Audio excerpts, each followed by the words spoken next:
Yellampalli project కింద ముంపునకు గురైన తమ భూమికి ఇంకా పరిహారం అందలేదన్నారు మావోయిస్టు అగ్రనేతల మాలోజుల కిషన్జీ తల్లి మధురమ్మ.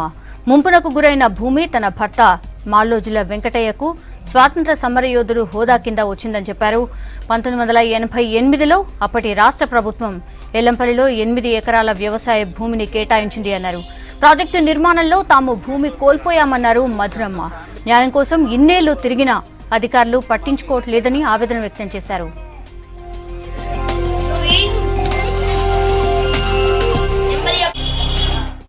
మా భూమి ఎల్లమ్మపల్లిన 8 ఎకరాలు ఇచ్చిండ్రు. ప్రాజెక్టు పడ్డది, పోయింది. అది ప్రాజెక్టు కింద మాకు ఇప్పుడు భూమి లేకుండా అయింది.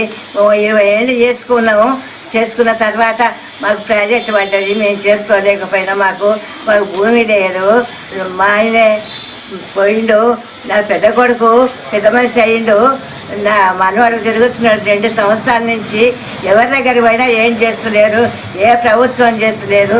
అందరికీ అన్ని తీర్లా చేస్తున్నారు. మీరు మాకు ఇంత చేసి పెట్టు అని మిమ్మల్ని జీవించి అడుక్కుంటున్నా.